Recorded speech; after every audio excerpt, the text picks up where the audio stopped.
प्यारे बच्चों, आज हम आपको भारतीय संविधान के विकास का इतिहास का 5वां वीडियो पार्ट 5वां दे रहे हैं।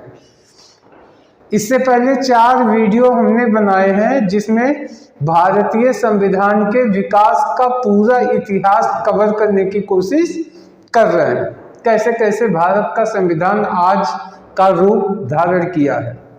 तो इस वीडियो में आइए देखते हैं क्या है। आज के इस वीडियो में हम 1919 के भारत शासन अधिनियम की बात करेंगे। 1919 के भारत शासन अधिनियम, इसकी बात में इसका एक नाम और है, इसको कहा जाता है मॉन्टेग्यू चेम्सफोर्ड सुधार। मतलब उस समय के जो गवर्नर लोग थे उनके नाम पे इसको कहा गया मॉन्टेग्यू चेम्सफोर्ड सुधार। तो 1900 भारत शासन अधिनियम में क्या क्या परिवर्तन किए गए और नई योजनाएं क्या जारी की गई। पहला तो ये किया गया कि पहली बार भारत में 2 सदन की प्रणाली शुरू की गई, द्विसदनात्मक प्रणाली। सेम यही सिस्टम आज भी हमारे देश में है। हमारे देश में 2 सदन है, लोकसभा और राज्यसभा। राज्यसभा को उच्च सदन भी कहते हैं। ऐसे राज्यों में विधानसभा और विधान परिषद, इस तरीके से 2 सदन है। लेकिन इस 2 सदन की परिकल्पना 1919 के भारत शासन अधिनियम में पहली बार शुरू की गई। अब उसमें क्या हुआ, उसमें 2 सदन का निर्माण किया गया। पहला किया गया राज्य परिषद, केंद्रीय राज्य परिषद, और दूसरा किया गया केंद्रीय विधानसभा, केंद्रीय विधानसभा और एक केंद्रीय राज्य परिषद, दोनों का गठन किया गया। अब क्या था, राज्य परिषद में 60 मेंबर थे, 60 सदस्य थे जो है, और 60 में से 34 ये चुन के जाते थे चुनाव के माध्यम से, और बाकी जितने बचे 26 और बचे ये मनोनीत किए जाते थे। तो पहली बात केंद्रीय राज्य परिषद का निर्माण हुआ, उसमें 60 सदस्य थे, 34 निर्वाचित होते थे और 26 मनोनीत किए जाते थे। इनका कार्यकाल 5 वर्ष का होता था। इस सदन के सदस्यों का कार्यकाल 5 वर्ष का किया गया। फिर दूसरा आया केंद्रीय विधानसभा, केंद्रीय विधानसभा आई। केंद्रीय विधानसभा में कुल, जब पहली बार निर्माण हुआ तो कुल 145 सदस्य थे, 145 सदस्य थे। 145 में से 104 सदस्य निर्वाचित होके जाते थे अपने अपने क्षेत्रों से, और बाकी 41 मेंबर जो थे वो 104 निर्वाचित और बाकी जो 41 मेंबर हुए वो मनोनीत किए जाते थे। इस तरीके से पहली बार भारत में द्विसदनात्मक प्रणाली शुरू की गई, 2 सदन की प्रणाली, और वही परंपरा आज भी कायम है अपने देश में। पहला काम हुआ 2 सदन की प्रणाली शुरू की गई। दूसरा काम क्या हुआ कि द्विशासन प्रणाली शुरू की गई।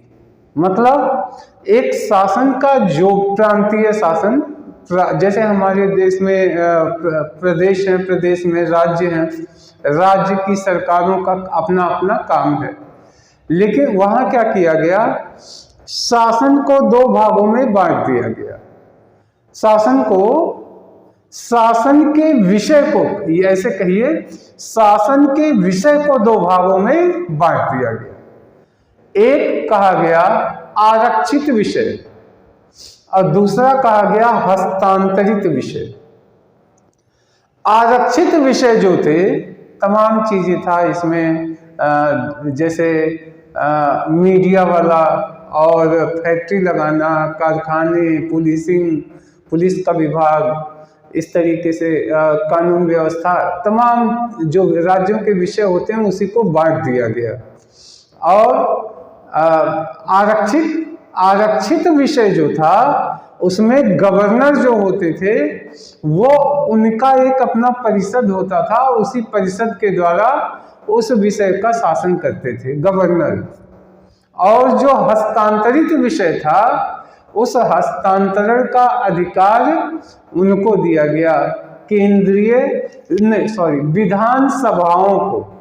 जो विधानसभा राज्यों में चुन के गए लोग, उनको वो पावर दिया गया। तो शासन के जितने विषय हैं सबको दो भागों में बांटा गया और एक को आरक्षित किया गया, दूसरे को हस्तांतरित किया गया। आरक्षित वाले को गवर्नर परिषद के द्वारा चलाते हैं और चलाते थे, और विधानसभा के द्वारा हस्तांतरित विषयों पे शासन किया जाता था, कानून बनाया जाता था। उसको उनके जो विधानसभा के द्वारा जो शासन होता था उसमें जो मिनिस्टर होते थे, जैसे आजकल मंत्री हैं अलग अलग विभाग देखते हैं, ऐसे वो मंत्री उस विभागों को देखा करते थे। इस तरीके से भारत शासन अधिनियम में दो महत्वपूर्ण काम हुए। पहला, द्विसदनात्मक प्रणाली शुरू हुई, केंद्रीय राज्य परिषद, और दूसरा हो गया केंद्रीय विधानसभा। राज्य परिषद में 60 मेंबर थे, 34 निर्वाचित होके जाते थे, शेष 26 मनोनीत होते थे, और इनका कार्यकाल 5 वर्षों का था। दूसरा क्या था, विधानसभा, जो केंद्रीय विधानसभा थी, केंद्र की विधानसभा, तो उसमें जो है 145 मेंबर थे। 145 में से 104 चुन के जाते थे और 41 मनोनीत किए जाते थे, और इनका कार्यकाल 3 वर्षों का होता था। विधायकों का, सांसदों का कह सकते हैं, 3 वर्षों का। अब दोनों चाहे राज्य परिषद के सदस्य थे और चाहे विधानसभा के सदस्य थे, दोनों के पावर समान थे, अधिकार समान थे, सब कुछ समानता थी। बस एक अंतर था कि जो वित्तीय नियम थे, वित्त की वाली जो विषय था, उसको विधानसभा का अधिकार था, उसको पारित करने का विधानसभा को अधिकार था। यानी हिसाब किताब, रुपया पैसा, खजाना को मेंटेनेंस करना, बजट पेश करना, बजट की स्वीकृति देना, ये सब विधानसभा का कार्य था। बाकी दोनों सदनों का अधिकार समान था। आज भी हमारे देश में लोकसभा और राज्यसभा है, और राज्यों में विधानसभा, विधान परिषद, अपने अपने अधिकार हैं, लेकिन सांसदों के अधिकार, सांसदों की तनख्वाह, दोनों सांसद सेम पैटर्न पे होते हैं। अब देखिए, द्विसदनात्मक ये हो गया, और जो शासन की प्रणाली थी इसमें द्विशासन का प्रणाली शुरू की गई। जितने विषय थे उनको 2 भागों में बांटा गया।